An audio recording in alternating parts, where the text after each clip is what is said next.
Hi everyone, this is Ricky Spencer and welcome to another of our Sociology of Media Voices series for 2022.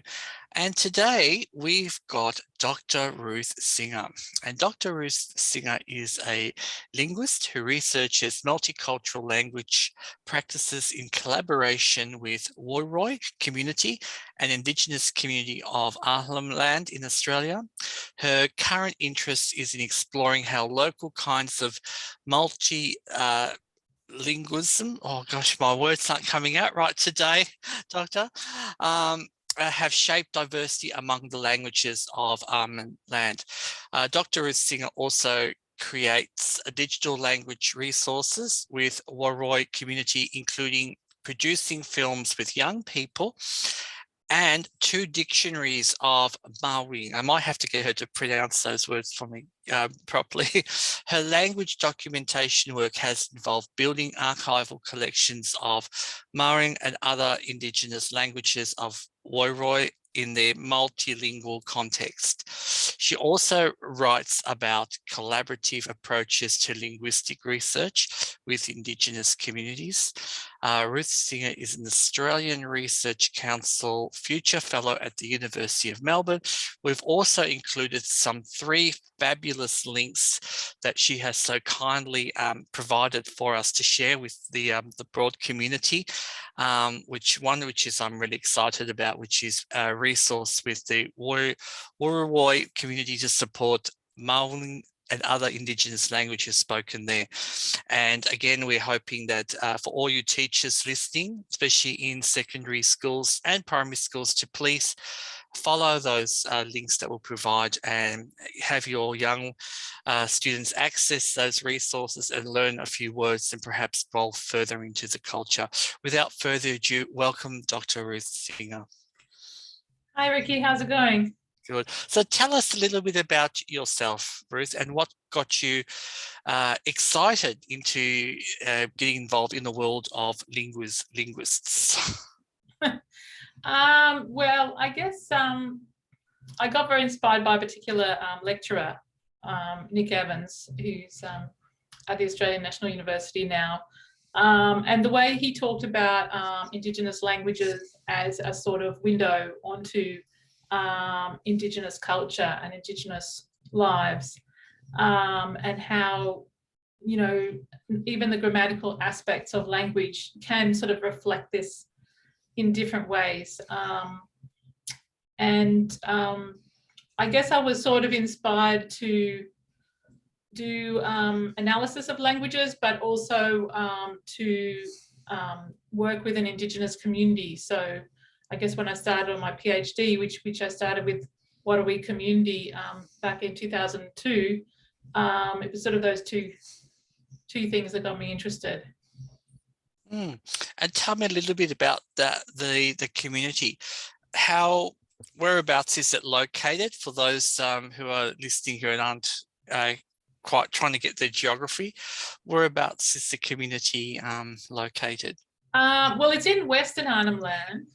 So that's the part that's closer to Darwin. And yeah, Warruwi is a pretty small community. It's about 400 people.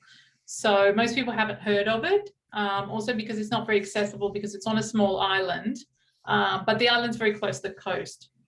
So people are still very connected to the rest of Arnhem land, and it's not far from Owenpelly, which people might have heard of, and Jabiru. Although travelling is pretty difficult. And tell me a little bit about the languages spoken. Was it difficult to find people who still spoke the language when you began your research? Yeah, well, I started working on Mawng, which most people see as the main language of the community. And it wasn't hard to find people who speak it because most people still speak that language. There are other languages which aren't being spoken as much anymore. And there are languages which aren't being spoken at all, and people just remember that they used to exist. So it wasn't hard to find someone who spoke language. It also wasn't hard to find language experts. So people who already had training in linguistics and had worked doing linguistic work as part of the bilingual school program. Mm-hmm. So I guess that made it a lot easier in some ways to start the research, because a lot of work had already been done. And tell me your journey. Was there anything that you found that you weren't expecting when you started speaking with speakers in relation to the language? Yeah, I'm sure there was a lot that I wasn't expecting. I guess one of the things which I probably wasn't expecting was just how different it was up there. So I had spent 2 weeks at Warruwi Community working for a language centre in Catherine before that. And I guess I had worked on Indigenous languages in terms of looking at what people had written about them and analysing those records. But yeah, actually working with the community involved learning a lot about how the community is structured, how authority works in relation to language. So who the right people to work with are, and how to work with people in the right way that it works within the existing, I guess, political and social structures that are there. Mm-hmm. And do we know how many people still speak the languages that you have researched on, particularly in that particular space? Well, the language Mawng probably has about 400 speakers. Most of them are at Warruwi, but some of them are people who've grown up there and then they've moved somewhere else. Mm-hmm. And then another language I work on, Gunbalang, which I work on together with some other linguists who've worked on it more. There's not that many speakers. So people think maybe there's 20 fluent speakers. Oh. And most of them are older. Mm-hmm. And they're also living at quite a few different communities. So they don't have as much of a chance to talk to one another. Mm. So tell me, what's the process for some of us who know a little bit about the process of documenting language? What was the process that you took to try and capture the essence of the languages? What sort of techniques did you use to record them? And well, I started off with fairly traditional methods, I guess, and I was just looking at Mawng, and I was interested in the grammatical structure. So I was doing elicitation, so sort of checking things with people and saying, well, how would you say this? For example, how would you say eat? And then like trying to elicit different forms of words. So how would you say like I eat, he eats, she eats, that kind of stuff, which takes a different form.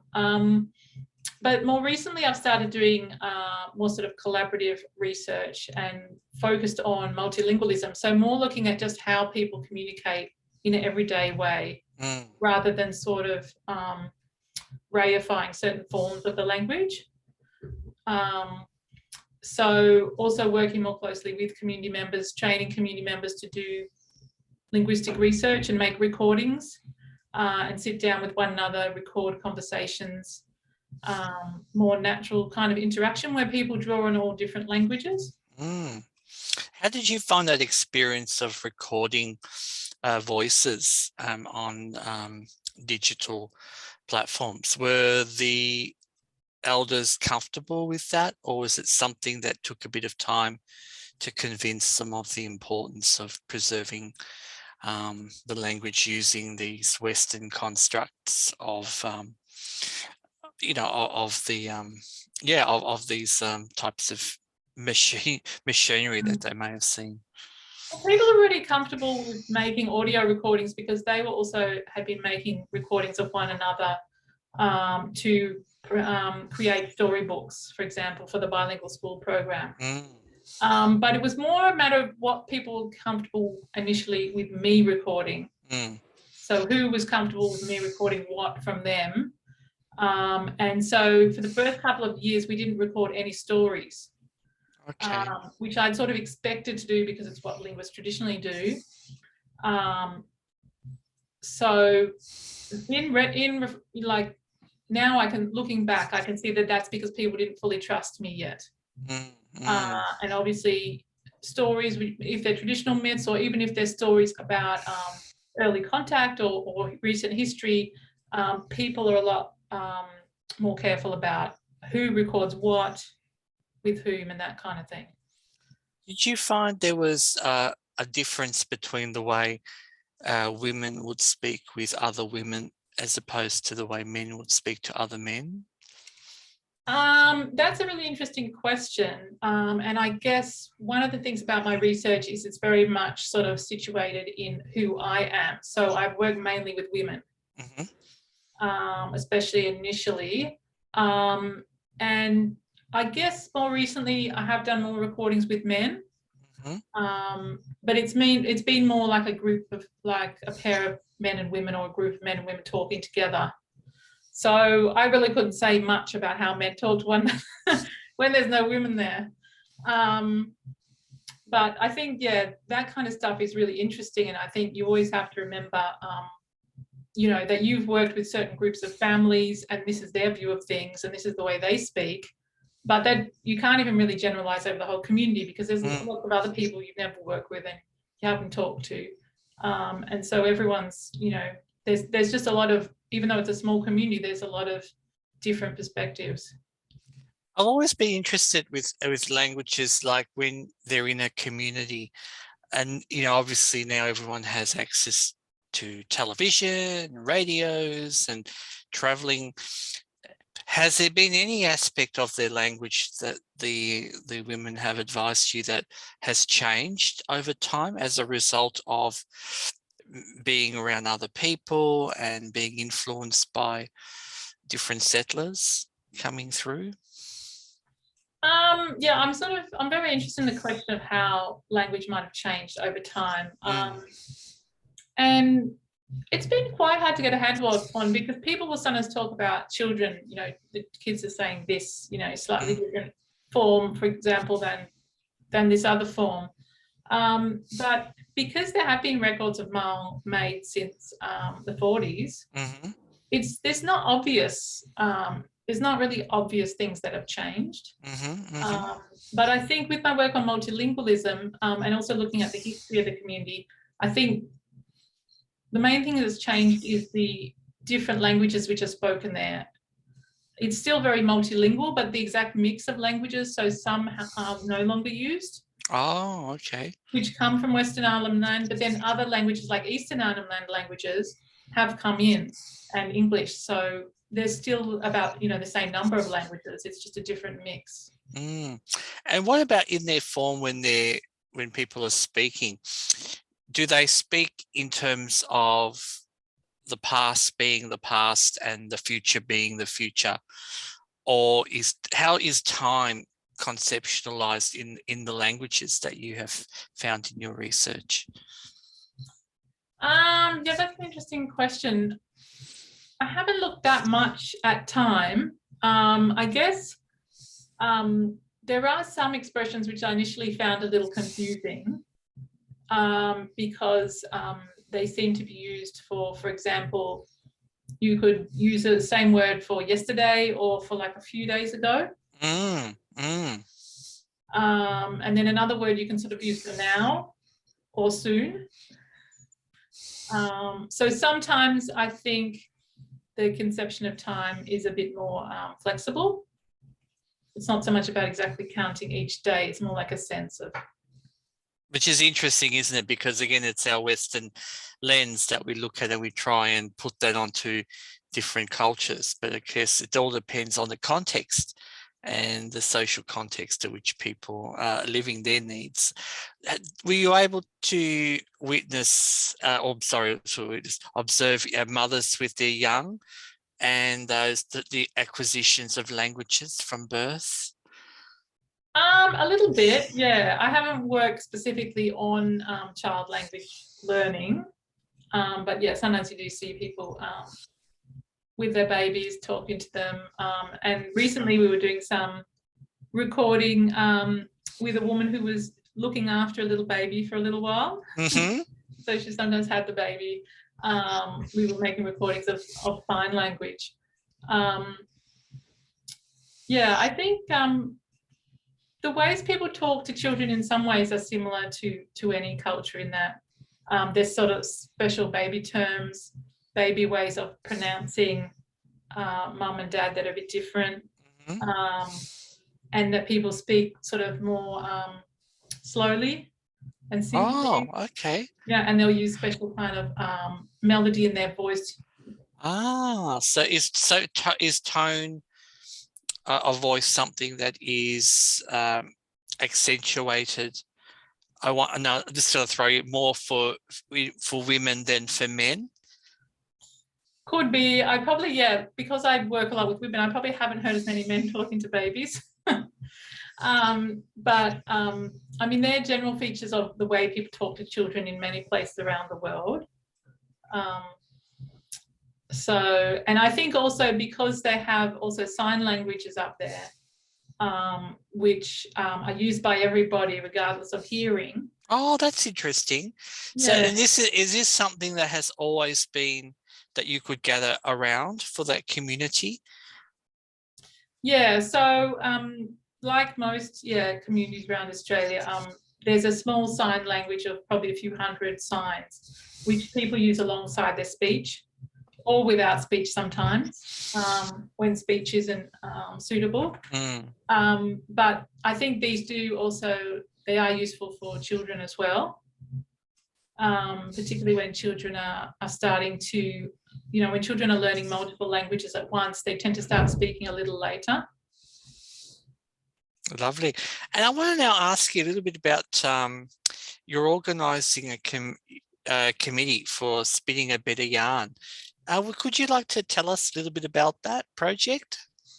Yeah, so that's something I just got involved with around the middle of last year, together with Professor Jackie Troy from University of Sydney, Leslie Woods, who's an Indigenous Nyampa linguist, and Felicity Meekins, who's a professor at University of Queensland.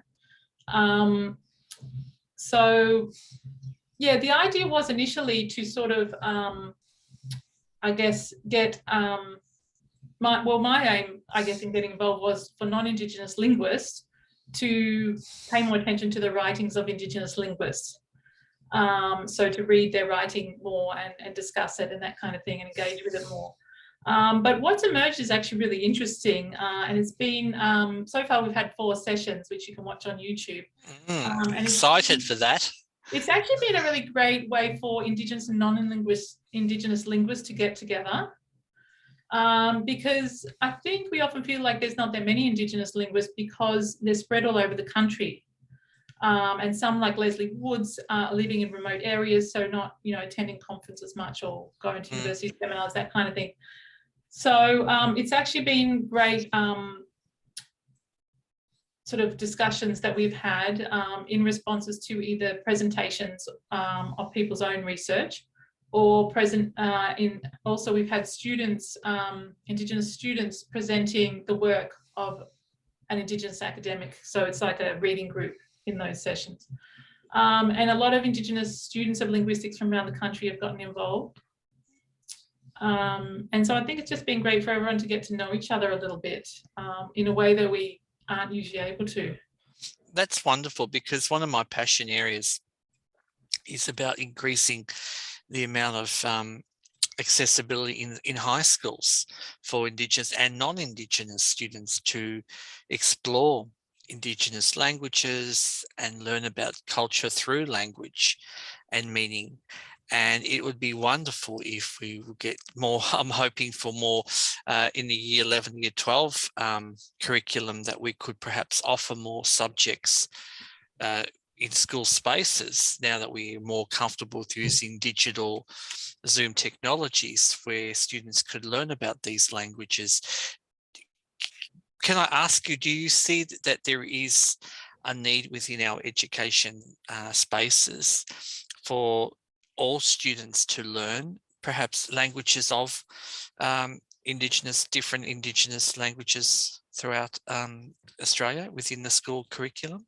Yeah, I mean, I think it's a great idea. And I think, in as much as Indigenous communities are on board with the idea, I think it could be really amazing and have a big impact. I've been working with a school in Brighton, St Leonard's College, which has hosted a couple of girls from Warruwi to attend high school. and they're developing a Year 8 subject in Indigenous studies. And it will have a bit of a focus on Warruwi because they've had this exchange and sort of cultural exchange pre-pandemic where students travel back and forth. And it's going to have a part which will be about Mawng language as well. That's fantastic, because every opportunity we can have to showcase our beautiful languages to all students in school settings, the awareness of that we're not just one homogenous group clan. There's different clans and different languages, and with its own structures and politics and gendered ways of seeing the world. It kind of, I think languages are a beautiful way to connect with each other and kind of have a deeper appreciation of different cultures and the complexities within that. So I think it's something that would be wonderful for schools to become involved in. And if Dr. Singer, if people were interested, say schools wanted to reach out, is it possible that they could make contact with yourself or other people within the space to perhaps consider partnering up with an Indigenous school somewhere and have some sort of an exchange? Yeah, it's a good idea. I mean, this is sort of just dipping a toe in the water. So we've sort of been navigating various things. Because the school has an existing relationship with the community, they're fairly relaxed about it. But I think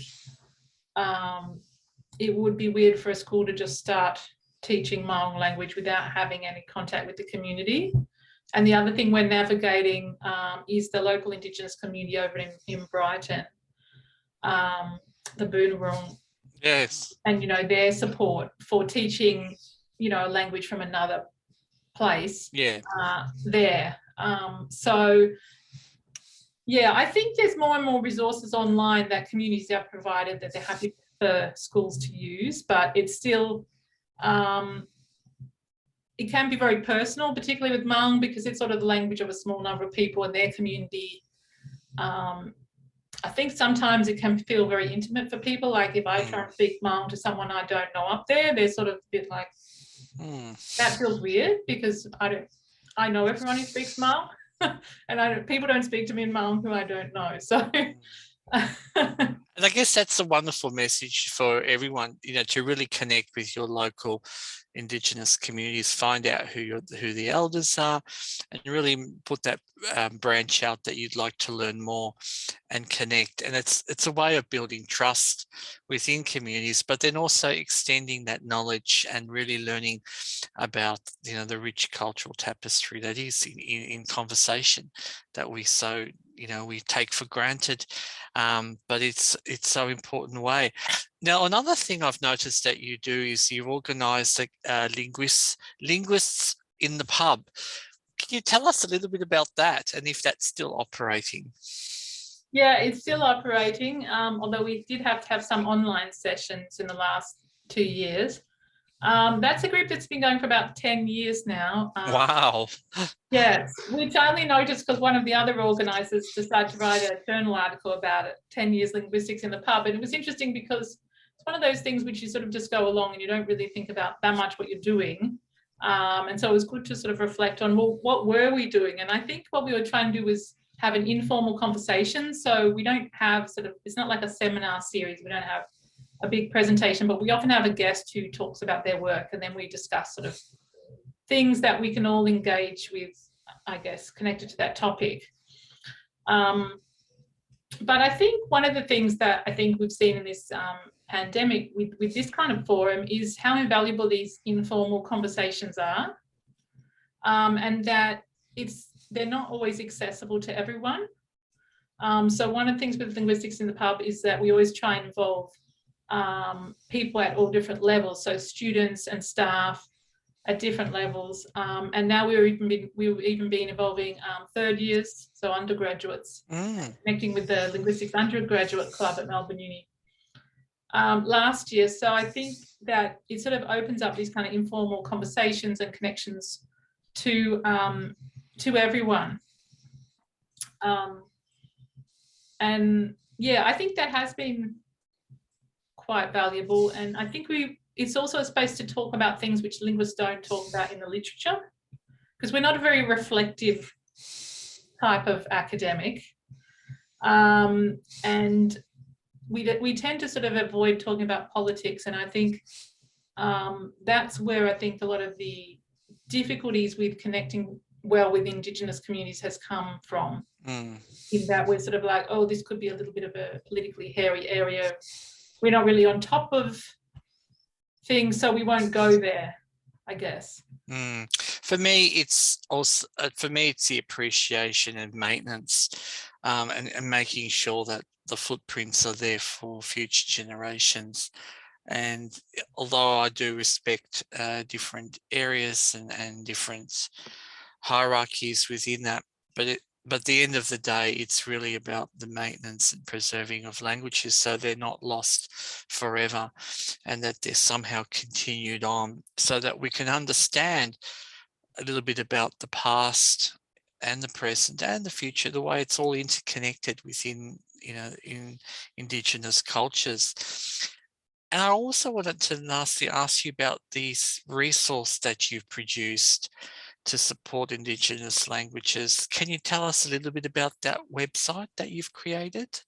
Yeah, the Mawng website, which just literally means Mawng language.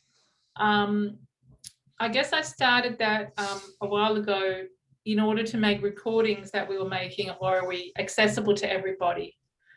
We have digital archives where linguists put materials, but they're generally not well designed for community to access. And of course, the internet isn't very good up there at Warruwi. And so I wanted to put up files that were small, video files that were small, and audio files that had a small size so people could still listen to them up there and watch them. So that was the initial impetus. Then it just sort of grew and grew. And now we have an online Mawng dictionary, which people can look at. Oh. Yeah, so we just put the second version of that, 2.0 up there, which is a lot easier to use. It looks nicer and it has some images in it and audio files. Yeah, so that's the main thing that's on the website at the moment. What we're working on is a Mawng language course. So putting up some very simple materials, just maybe 1 or 2 units to start with, so people can learn a little bit of Mawng, and that's something which could be used at schools and that kind of thing. And could you perhaps, Ruth, maybe provide us with a sentence in Mawng, just so we can get a bit of an appreciation of the language? My Mawng isn't that good. I could say ngabi ngalngarich. And what does that translate to? That's I'm ngalngarich. That's my skin name in Mawng. I could say ngapi ngawan in Melbourne. I live in Melbourne. That's wonderful. Well, Dr. Ruth Singer, it's been an absolute pleasure speaking with you, and I feel that we've all learned something a little bit more today, and we're going to put down the links that you've so kindly provided to us to share. So I will encourage everybody listening to share those links with your colleagues and students, and do reach out to Dr. Ruth Singer if you have ideas or you like to contribute in any way to the research, because it is such a valuable and important research. And for someone who's trying to find their mob and trying to learn Yorta Yorta, it's wonderful that there are people like Dr. Ruth who care for helping our community keep the maintenance and preserving our language, so our future, a young generation will have access to it. Thank you so much for your time today. Thanks, Ricky.